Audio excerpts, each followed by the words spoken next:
I'm Josh Robledo. My name's Ariana Drayton. And we don't have a band name or anything. but yeah, we're doing a documentary on homelessness. We're not currently homeless, but we both have had our experiences with homelessness. Yeah, in and out. Sometimes you just don't have a place to stay. And we meet a lot of people that are homeless here, and you can actually learn a lot from them. I feel like people get nervous when they pass by homeless people because they're like, oh, are they gonna ask me for money? Yeah, probably. But they're also people too. So yeah. even if you don't have money to give them, or you do and you don't want to, talking to somebody can really change someone's day. They have a story to tell you. Yeah, seriously. Yeah. Just start with them. You don't even have to try to uphold a conversation. They'll tell you, they want to tell somebody what's going on with them, and they'll think about it for a long time too. It doesn't mean nothing to them. You can see it on their face. That it's oh my God, I'm a person. I was acknowledged as a person. You can see their eyes light up. Yeah, definitely. Absolutely. It does. Yeah. What were you gonna say? So when I was 13, I lived with my mom in our car. We had gotten evicted from a house in Columbia, Maryland. It was very expensive there, and being that it was just me and my mom, it was pretty much impossible for her to keep up with all of our bills: car payment, insurance, lights, water, food, gas. It all just started to be too much. And what happened was gradual. We had dealt with evictions before the process and had been able to get assistance from a friend or my aunt at that point. But at that point, it had been, too many times. And Going in and out.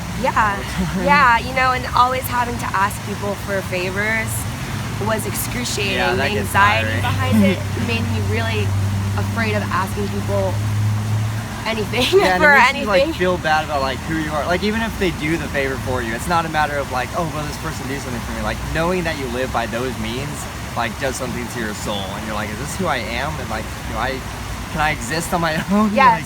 It really messes you up and tricks you into thinking that you can't do anything. It does really get in your head. And before we were homeless, there were steps to just going from living in an apartment to living in our car. We went to my aunt's house in Delaware, and she lived in Rehoboth Beach. She had an extra house there her husband had bought, and it was up for sale, but it was their home that they owned outright. And we asked to stay there, but she had felt like my mom had dug her own bed and she needed to lay in it. And being 13, I was just kind of a part of it and swept into it. So what ended up happening was we left the apartment, went to Delaware. We were allowed to stay in her home for one night, and then we left the next morning. My aunt had given me pajama pants to stay in, and she took them back that morning. And I just always remember that. And 13 is such a vulnerable age. Oh, yeah. It really shaped the way that I saw not only myself and my family, but just how I could trust anyone. So not being able to trust my aunt, and then that went on and extended to my cousin Tori. We went back to Maryland. We stayed at her place for a night. We had to leave. And it's not that my mom was addicted to drugs or alcoholic or anything like that. She had just been very down on her luck, and maybe she didn't try as hard as everyone else. So when you were moving from place to place, what's your education level? How did you get to school? Right. So for 9 months, I did not go to school. That was my freshman year of high school, and I did not attend classes at all. So once we had gotten, it was about October, because it was around the corner from my birthday, October 15th, that we didn't have any place to stay. At that point, we had to vacate our apartment, and from then until March of the next year, I was not enrolled in school. At that time, I would have been grateful for absolutely anyone's couch, anyone's help. you know, the hotel staff were always asking my mom like what I was doing because I was obviously young and not going to class. And we had a dog, Keela, that I would take out on walks. And I remember one night, she was able to find a job while we were in the hotel at the factory for that bead place. I don't know what they're called. They're like the charm bracelets. It starts with a P. Pandora. Oh, Pandora. Pandora jewelry, and like a factory there in Maryland. Kind of like, it wasn't a factory, but more like a beading place. And I was at the hotel, and my mom had never experienced this before, so she didn't know that she could enroll me in school while we lived in a hotel and while we were on the street. She just didn't know because we were jumping around so much from place to place. And it just kept going. So, yeah, so we were in this hotel, and this was this one night, and she got back really late from her job, and I had to leave the room in, like, you know, early in the afternoon, like, check out. They tried to let me stay in the room as late as possible. I had my min pin Kilo with me, and I was holding her in my arms and just sitting on, like, the hotel pulley things, waiting for my mom to come home. And there was this man who asked me if I needed a Subway sandwich, and I was hungry. But I was so embarrassed that this was going on, and I didn't want to get in trouble. Just complete stranger who could tell that I wasn't not. A sandwich? Yeah, just sitting in this hallway all day long. And so I told him no, that I wasn't hungry. And I always regret rejecting that piece of kindness. I was embarrassed, and I was also afraid that You don't want to it feel could like... snowball. Like, he could ask me why I'm here and what's going on. And then I would... Yeah, and then get your mom in trouble or something like that. And Yes. get taken away or something like that. Yes. Yeah, that's true. And you also have to worry about sex trafficking. Yes. Oh, yeah, definitely. Like, above every other word. Like, Stay away from people was... yeah. That was constantly, you know, peddled into my brain by my Yeah. mom. She's like, you know, you have to be careful with people, even if it's a man and a woman, even if it's a woman all by herself. You need to just make sure you're protecting yourself and you're staying back. As my mom reached out to a friend, her name's Pat Shire, Patricia Shire, and I thank her so much. Sounds like a saint. Yes, she is.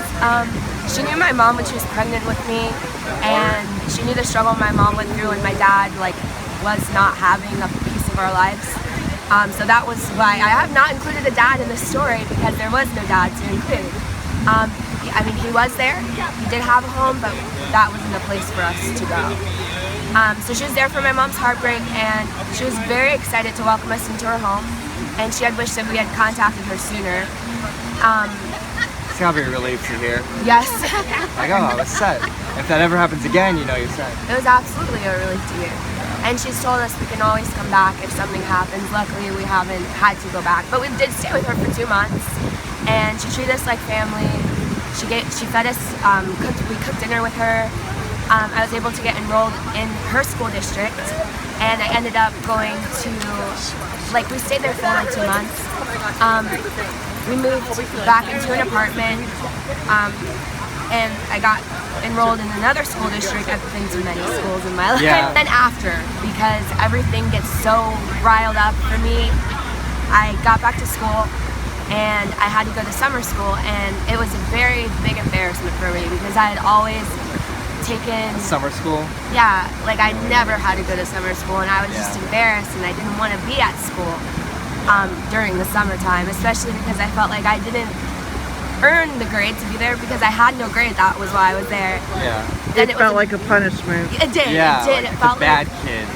a huge punishment. Yeah. And my summer school teacher, he found out because he was like, you don't have a bad grade. You have no grade. What was going on? And I told him a little bit, not too much. I wasn't very open with people about this until a few years later. As I got older, I realized it wasn't something to be embarrassed about, but more something to share, so that other people, even if they never have to imagine this perspective, if they have lived in the same house their entire life, the story of my own personal experience with it, them knowing me, kind of helps them to understand homelessness more and how it goes on with people that you look at every day.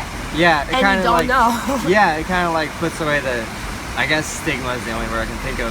For like, you know, like, oh, they must be a drug addict, or like, Yes. they must have like done some. That's why they're homeless. But like, dude, like, when you saw her, it's like, that's not like, oh my god, you know, you leper, you know.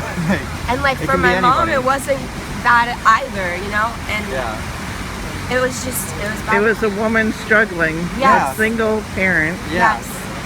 And By that's- herself, and she had always done it by herself as much as she could. And that's a good number of people too. Yeah. Not All like right. a rare case. I'm gonna Okay. All right. thank Hopefully you. we Thank gave you. you